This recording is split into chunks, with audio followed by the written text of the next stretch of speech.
앞서 내란 특검은 지난달 26일 열린 결심 공판에서 한 전 총리에게 징역 15년을 구형한 바 있다. 내란 방조와 주요 임무 종사 위증 혐의가 포함된 이 사건은 내년 1월 21일 오후 2시 1심 선고가 예정돼 있다.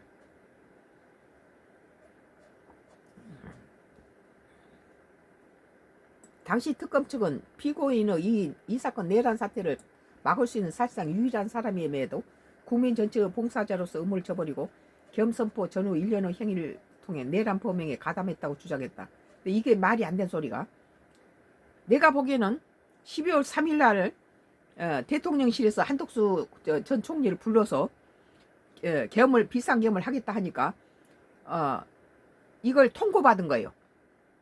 전날까지 아무것도 모르다가 당일날 불러서 비상계엄을 하겠다니까 한 전 총리가 이건 절대 안 됩니다. 절대 안 됩니다 하고 나 혼자 이것을 뭘 사인하고 이거 아니라 다른 행자부 장관이라든지 다른 장관들 다 불러가지고 그 사람들 의견도 들으십시오. 이거 절대 안 됩니다. 철저하게 반대했다는 거예요.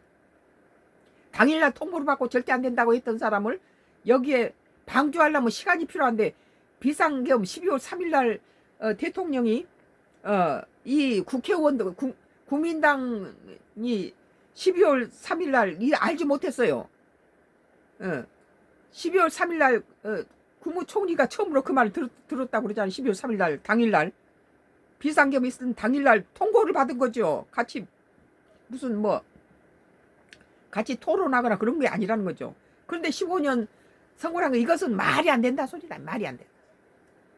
이게 만약에 기각이 안 되면 그대로 된다면 우리 국민도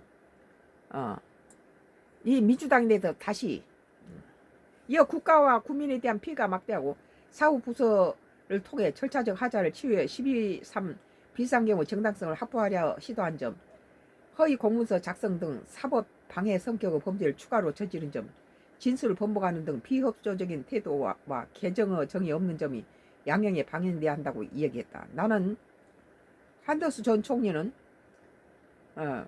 그 국민과 국민힘당과 이 국민들이 한덕수 총리가 나와라, 대통령이 나와라. 나는 대통령의 대자도 그런 소리 하지 마라. 끝까지 했던 걸 목을 끌어다 갔다가 여기에 끌고 나온 사람 누굽니까?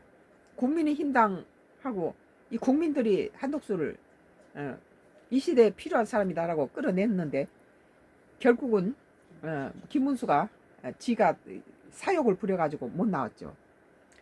그러니까 이제 자기의 어떤 지금 나이가 뭐 77cm 8cm 됐는데 다음 선거에 나오겠어요? 다 늙어서 80이 넘으면은 늙어서.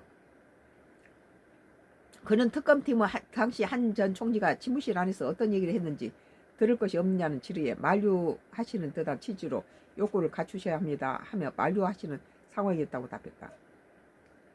정치적 파장을 일으킨 12.3 계엄 사태의 진실과 책임 소지를 두고 치열한 법정 공방이 이어지고 있는 가운데 앞으로 재판의 방향이 어떤 식으로 흘러갈지 주목된다. 아니 12월 3일 날 통보를 받았는데 이걸 갖다 끌어집어내서 갖다 엮어매는데 우리 국민은 뭐 바보입니까? 모빌리티 TV에 오늘 2025년도 12월 2일자 기사, 한덕수 중대결심 법정서 전환 한마디 급속 확산이라는 기사에 대해서 썬가크루스 나의 정치 코멘트를 했습니다.